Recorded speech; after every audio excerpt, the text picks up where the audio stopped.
Do you want to learn how to get retired, stay retired, and enjoy your life to the fullest? This is the Retire Happy Podcast with certified financial planner professional Jeremy Finger. Jeremy will be your guide to happiness as he discusses the art and science of retirement, breaking down the complicated information to help you make good financial decisions without worry or burden. Now, on to the show. Hello and welcome to Retire Happy with Jeremy Finger. Jeremy, how are you? I'm doing fine, Eric. How you doing, buddy? I am good. I've been watching the news, man. Yeah, there's I a don't know lot if going it's a on. good thing. I don't know if it's a good thing at all. I mean, we've talked about this probably a little bit on air and definitely off air that too much media is not a good thing. And, the media I'm talking about is the ones that they're trying to sell advertising and they're shock and awe and all that garbage. I come here for some just regular talk, man. Yeah, well, I thank you for having me, and hopefully we can, shed a little light on some things and give some good information to the listeners out there in the good old US of A. Well, I want to thank you for having me. This is your show, man. I I'm just a small piece of that. Just a small piece of this. I'm here to ask you the questions that I don't know. Yeah, it would not be the same without you. Well, I appreciate that very much. I know that today we're talking about inflation, right? And that's a hot topic. It's big, and inflation is also big. So that's not a good thing, is it? Well, it does affect us. I mean, when we go to the grocery store or certainly go to fill up our car, when the prices rise, we can feel that, right? Yeah. And so, how does that affect retirees and pre-retirees out there? And kind of what are some of the things that people can do about it to help kind of protect themselves as much as possible? And also trying to put this thing in perspective, historically speaking. And so that's a few of the things we want to cover today. Okay, so let's break it down first. I kind of need to get a grasp on why we have inflation in the first place. What is driving this? Okay, well, it's kind of very simple, then it gets complex. The simple part is there is less supply and more demand. Okay. So let me share with you what that means. Really is like when COVID happened and the economy was shut down, we stopped making stuff, right? And simultaneously the government pumped money into the economy. Mm-hmm. So you got more money, less products, therefore products are rising in cost. Yeah. Okay.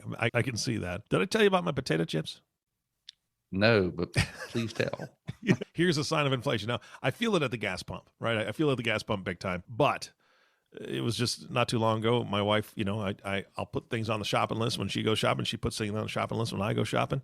And I say, babe, can you get me some potato chips? We don't have any chips in the house. Sure. So she grabbed me some potato chips. Day or two later, they're in the cupboard, open them up, take some out. I have to put them in a bowl because I can't take the bag to the chair because I'll just eat the whole bag. I don't know if anybody else out there does that, but so I'll put some in a bowl so I kind of portion control myself, right? So that was the first day, right? Day or two later, go to the bag, open it up, get some chips out, put them in a bowl. I looked at the bag, Jeremy, and I just about dropped it. It was a family size, not the party size, not the really big one. It was a family size bag of potato chips for $6.50. And I told my wife at that point, I said, don't buy me any more potato chips. Number one, I don't need them, right? But $6.50 when I know that the last time I looked at a bag like that, it was like $3.59, right? That's insane. And I know that that's not a big deal. It's just potato chips, but it was a wake-up call to me as far as what's going on in the grocery aisles all over and for those types of items. Yeah, it is. I hear it from my wife. Every time she comes back from Costco, which seems like daily, but she goes once a week. But she's like, you're not going to believe this. These almonds cost this, a year ago, and now they cost less. Mm-hmm. The shrimp costs this now versus this. It's certainly people are noticing it. Yeah, but aren't you on the coast? Yes. Can't you just go out and get your own shrimp? Why are you buying at Costco? But I'm just going to throw shrimp nets out into the surf. Yeah, you saw how hard it was. You saw how hard it was for Forrest Gump to catch shrimp the first time, right? Yeah, but that's why I keep trying. Because look at what he did after that. Anyway, yeah. All right. I'll get off the shrimp boat here. So, I got it. All right. So let's. I want to talk about how this is affecting people, right? I know that you work with retirees and obviously pre-retirees as well. Right. I would assume that this is harder on retirees because your income isn't increasing, or it's not like you're going out and making more money, right? That's correct. Yeah, that's correct. So, I mean, if you ever go for a walk or ride a bike and you have a tailwind, it's a lot easier, right? Oh, yeah. When you have inflation, you kind of have a headwind. Mhm. So you may be spending the same amount of energy, but you're not going as fast, so to speak. And so retirees typically live off a fixed budget. And so they have maybe systematic withdrawals from their investment accounts combined with Social Security or pension that yields their amount of income on a monthly basis. When they go out and buy their potato chips, like you say, or gas, and their expenses go up for food and energy by 10, 20, 30%, it leaves less for them to spend. Okay. And that can be a little painful. Yeah. Because how do you make up for that in that scenario? Okay. Right. There's a few different ways a few different things that people need to think about. Number one is that some of the income that retirees may have, let's say like Social Security, can go up with the cost of living. Okay. So they have a cost of living increase, which is quite large last year. I don't remember the exact number. And oh, by the way, if you're delaying Social Security, which may be extremely beneficial for you, you still get that cost of living increase in your future income from Social Security. Okay. So Social Security is one. Whenever we do full financial plans for people, which that's what we do for every client, we also ask if they got a pension, does that go up with the cost of living as well? Some pensions do, some pensions don't. Okay. So hey, what can you do? Well, when the markets are down, like as of now, they're down from all-time highs, but you can rebalance your portfolio, get it more back in line, and that can do a variety of different things. Number one, if you're doing that in a taxable account, you could take tax losses that can offset capital gains that you currently may have. It also could be, depending on how much tax losses you have, it could offset some of ordinary income that you may have in the year. And then also what I like for people to do during this period of time is if they have adequate amount of cash buffer, all right, which I recommend anybody taking income for retiree income off their investments to have 1 to 2 years worth of emergency funds, then to reduce the amount of income they're taking from their investments and taking a little bit more from their cash reserve as markets start to rebound. Yeah, that makes a lot of sense. And we've been talking about gas prices, right? I mean, that's everybody's feeling it there. But you spoke earlier about more cash in the economy, less stuff because of, the COVID and the supply chain issues and so on and so forth. But how much do the energy prices drive inflation? And energy is a huge portion of inflation. Okay, so gasoline, energy isn't just to fuel your car; it's to fuel the diesel combines and farm equipment and fertilizer to produce potatoes and potato chips. So it's a big deal. As far as the inflation, as how much it makes up in the economy. Okay. Yeah. Yeah. Well, I think the shrimp boats are powered by diesel too, aren't they? Yeah. Yes, I think so. Yeah. Just want to clarify. It's not just potato chips, man. Don't put this on me. Yeah. I feel like you're blaming me for inflation. They're not sailing the shrimp boat. I'll just say that. I would love to see a sail shrimp boat. That could be a new thing. Okay. Before anybody else has this idea, we had the idea first. Well, you did technically. A sail shrimp boat. This is true. I don't think I'm going to sink a lot of money in that idea, though.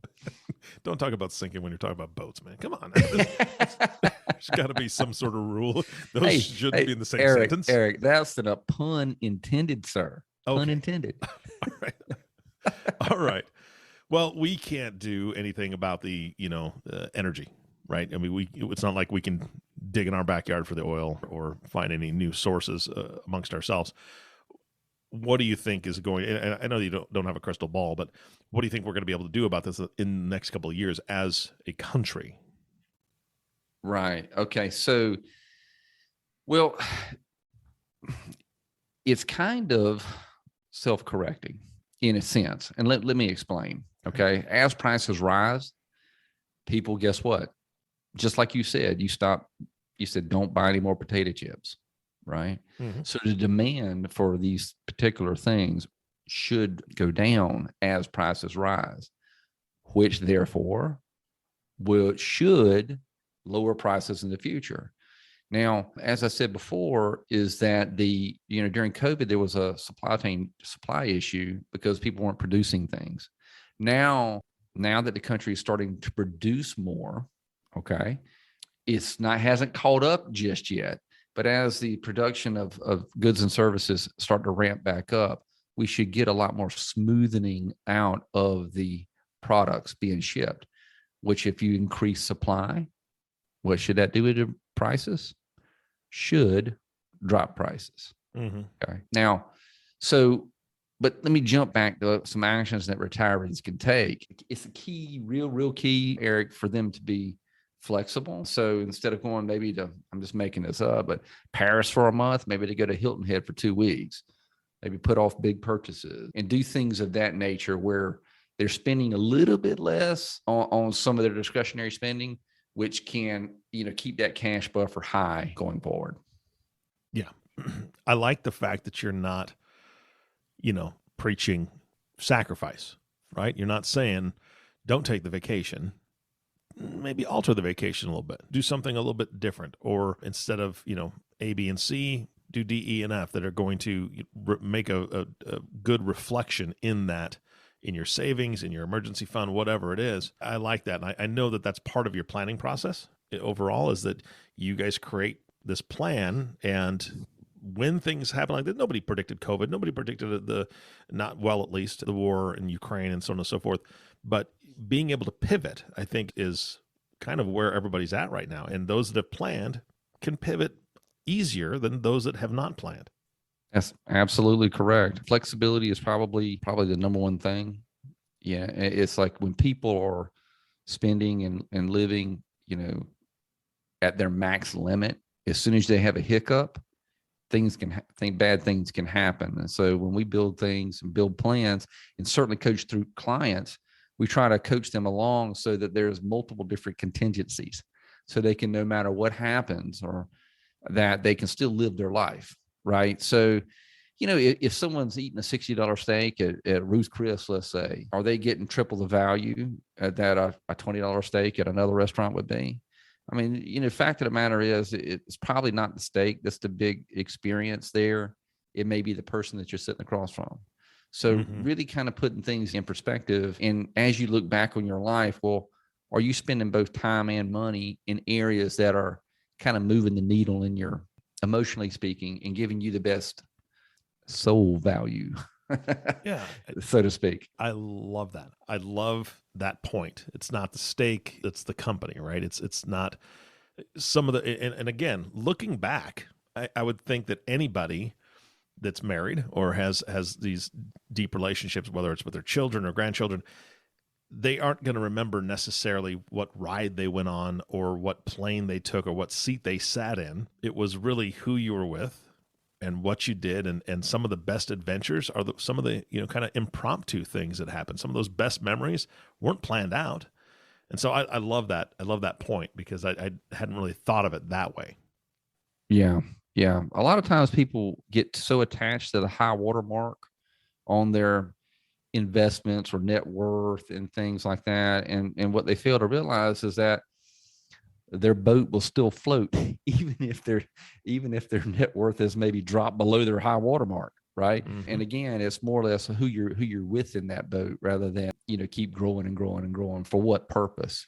At the end of the day, it really comes down to those experiences. And you're right, Eric. Sometimes these impromptu vacations or time, or even spending time walking around your neighborhood, can be very meaningful and connecting to your friends and loved ones. That gives you a lot more happiness and peace than maybe buying a material object. Yeah. Well, one thing that my wife and I really enjoyed was when we be in a new area. I rode a motorcycle for years, and so we'd just get on the motorcycle and just go. And we'd go to a new area, and we'd find a certain spot, and I'd pull over and say, all right, here we go. Now you need to make all the decisions. And so we would go, and we'd get to a point where there's a T or there's a couple crossroads, and I'd slow down a little bit, and I'd ask her, I got those little microphones and stuff in the helmet. where am I going? And she'd say, go left. No idea where we're going, but just go left. And so then we take a left and go see where that road took us.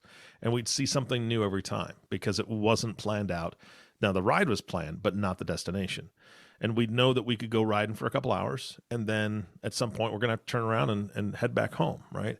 I think that is something that we can do as a society just to spend that time with somebody else without the expense. Right. Now gas is, cheaper on a bike. So maybe I'm going to have to buy a tandem bicycle here pretty soon. We'll do that. We just won't go as far. But I love your concept. I love your idea. And I'm assuming that a lot of the advice that you're giving, financially specifically, is also going to resonate with people that are pre-retiree. I think a lot of people that are 10 years out from retirement are getting a little concerned about, where the market is and inflation and what it's doing to their growth model that they've had. But it's pretty sound advice across the board, right? Right. So let me speak to a little bit about what you did on the motorcycle. By the way, you look exactly like someone who would have a motorcycle. All right. I don't know how to take that, man. Take it with nothing but love, because that's how I made it. Okay. All right. All right. I'm telling my wife. So there was a really good article I read about taking a walk. This guy, whenever he said, you really don't know a place until you walk it. Absolutely. And he talked about, like, he was in New York and walking from borough to borough. He would walk a long distance. And he says it's not about the distance. It's about the content. Mm-hmm. Right. So as you're going from place to place, are you feeling your life full of content? And what you were doing was experiencing things as you were driving. Absolutely. So that was kind of cool. And in my ADD just kicked in. What was the second part of your question? No, but it was about, those that are like 10 years out from retirement. You and I have a little bit more time than that, but I know that people, let's call it 55 to 65, somewhere in there. That's kind of the pre-retirement stage. I'm assuming a lot of the advice is going to be the same, but what else would you tell them to help them buffer against what they don't know is coming, right? As far as inflation and things that we can't predict. Yeah. So save where you can, cut where you can, think in terms of long-term, and remember, this is going to pass, right? I mean, hell, most of the listeners right now lived through the 70s, right? And lived their life. We lived their life through 9/11. We lived our life through the financial crisis. And I'm not saying that we're going to be anywhere like that now. It's not always rainbows and butterflies. And this is part of the bumps in the road. And if you live within your means and you have cash buffers, you have a plan, you keep saving, you're going to very likely be okay. All right. I mean, that's it. Now, what's the shape of how it's going to look? No one really knows. All right. Mm-hmm. In 2006, were you all of a sudden knowing exactly how 2007 or 8 were going to come around? Did anybody really predict 9/11 was going to happen? So stuff is going to happen. Storms are going to come, and guess what? Storms will pass. Right. But we can still choose to live our life. We can still choose to, take scenic routes on our motorcycles. We can still choose to take the walk or order the $20 steak. Mm-hmm. Or guess what? Cook at home with the people we love. Oh, yeah. Yeah, absolutely. What else do you want to talk about today as far as inflation and kind of how it's affecting what's going on right now? Yeah. Well, generally speaking, like in a lot of times people are comparing today with the potential for the 1970s. Mm-hmm. That's probably not, I don't believe that's going to be right. Okay. Our spending went up by the government spending went up by around 46% in 2020. In the 1970s, when we went off the gold standard, government spending was up over 100%. Wow. So, crazy, right? We've already seen used car prices drop a little bit so far this year. They're down about 7%. And in the 1970s, we were a lot more manufacturing based. 25% of the workforce was in manufacturing. Now we're just over 8%. And so when we're dealing with services and things of that nature, especially in the areas of technology, they're not as dependent upon energy prices. Okay. Mm. And so it's probably not going to be as sticky inflation wise as it was in the 70s. And Yeah. The energy spend in the 1970s was around 7%. And now it's around 4.7, even at today's levels. We don't see that it's going to be like the 1970s, but how is it exactly going to be, Eric? Nobody knows. Yeah, we don't know. We don't know. Right. But those are fantastic points. I didn't know those statistics to begin with, and so that's actually kind of a little bit of a ray of hope there. Yeah, it is. It is. We feel like it is, and not to mention is that technology is ramping up at such a rapid rate. Like, get this: people are listening to this on a podcast, Mm-hmm. on an app or a device that wasn't even invented 15 years ago. Yeah. So it's unbelievable. So if you think about it, that we're communicating at a very, very inexpensive rate, whereas before we'd have to buy airtime and things like that on TVs. And so it's, in other words, technology is deflationary. Okay. Mm-hmm. And that's going to continue to go forward, at least in my opinion. Yeah. I remember paying for long distance. Oh, me too. Oh my God. When's Wow. the last time anybody had a bill for long distance? I honestly have no idea. Oh my goodness. My goodness. I didn't even think about that. Yeah, people are talking off of Wi-Fi. I mean, my wife calls Europe for nothing. Yeah, nothing. Sends pictures to her 70-some-year-old parents, and they're like, that's just for zero. Yeah. Well, I gotta share this. It was mind blowing to me. Years ago, we bought a picture frame for my mother-in-law, and it was something. I'm kind of a geek, you know that. I'm a nerd. So she doesn't live near us. She's down in Texas. We're up here in Nebraska, and we plugged that thing in, and I hooked it up to their internet, their Wi-Fi, and from our house we could send pictures to that picture frame and update it for her. So all of a sudden she kept it in her bedroom, and all of a sudden she's got pictures of grandkids that she hasn't seen before, and they just kind of cycle through. And I just thought that was the most amazing thing. And I think I actually, and this is not a plug for any store, but I think I actually got it from the Sharper Image, just because that was that was my nerd store. I was like, oh, that's so cool. But I never thought that was possible. And that was at least 10 years ago. Yeah. And we would do that for free, right? Update those pictures for free, like you were talking about. Yeah. So Yes. I believe we're in one of the best times ever, right? But I'm going to bring this right back to what I firmly believe, because of our discussions, is you got to have a plan. Like we spoke about that earlier in the podcast. Those that have a plan, they need to make some adjustments, but they're in a much better position than those that just are not working off of a plan. Right. A lot of times people, I mean, I'm in the industry, so I kind of know what to look for, but a lot of times people, look at the mountain of information that's out there, what's on TV or Google or whatever, and try to take all this massive information and disseminate what's best for them. That's very, very, very difficult to do. A lot of times people can get hooked on white noise, things that don't really matter. Well, how does that really affect them? Really is talking to someone who's gone through this thing before and has dealt with it with clients could save someone a tremendous amount of time that can be used for taking walks, riding motorcycles, or eating potato chips. So it's having a plan and having a great sounding board to help make some of these decisions and navigate this environment that we're in. And guess what? Future environments. Hey, where do you take money from when you need an emergencies? How do you optimize for Social Security? How do you navigate taxes and in retirement? All these different things. It was really very, very helpful for people, and that's what we do for good people. Yeah. Well, I'm going to end this on an analogy with a shrimp boat,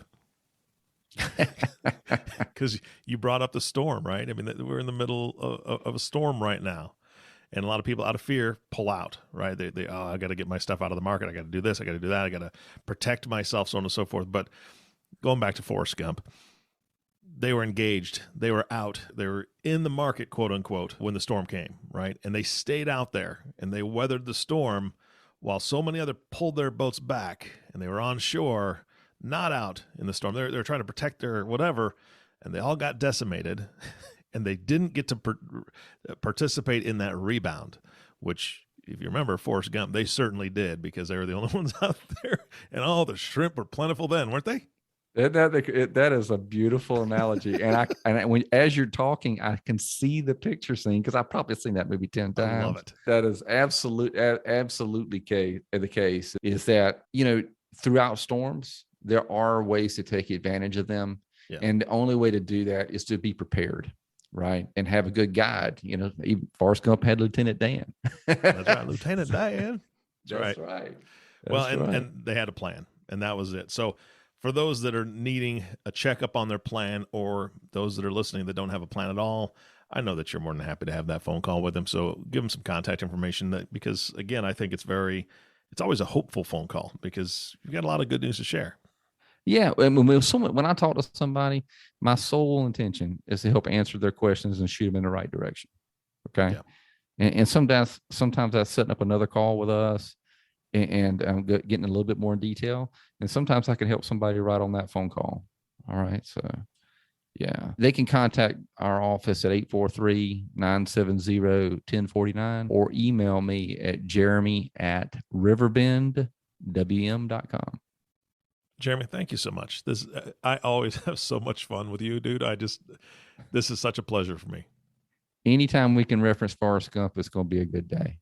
That's right. Did he ever have a potato chip endorsement? I don't think he did. He endorsed ping pong and some other things, but we'll have to look into that. Anyway, Jeremy, again, thank you so much for your time today. All right. Sounds good. Thank you, Eric. All right. And of course, our last thank you goes to you, the listening audience. Thank you so much for tuning in and listening to the Retire Happy podcast with Jeremy Finger. If you have not subscribed to the podcast yet, please click the subscribe now button below. This way, when Jeremy comes out with a new podcast, it'll show up directly on your listening device. And we humbly ask that you share this podcast because and rate it and leave a review because this actually helps other people find the show. Again, thank you so much for listening today. For everyone at Riverbend Wealth Management, this is Eric Johnson reminding you to live your best day every day. And we'll see you next time. Thank you for listening to the Retire Happy podcast with certified financial planner Jeremy Finger. If you have any questions, please visit us at www.riverbendwealthmanagement.com or call us at 843-970-1043. And remember, click the subscribe button below to be notified when new episodes become available. Investment advice offered through Stratos Wealth Advisors, LLC, a registered investment advisor doing business as Riverbend Wealth Management. The opinions voiced in this podcast are for general information only and are not intended to provide specific advice or recommendations for any individual. To determine which strategies or investments may be suitable for you, consult the appropriate qualified professional prior to making a decision.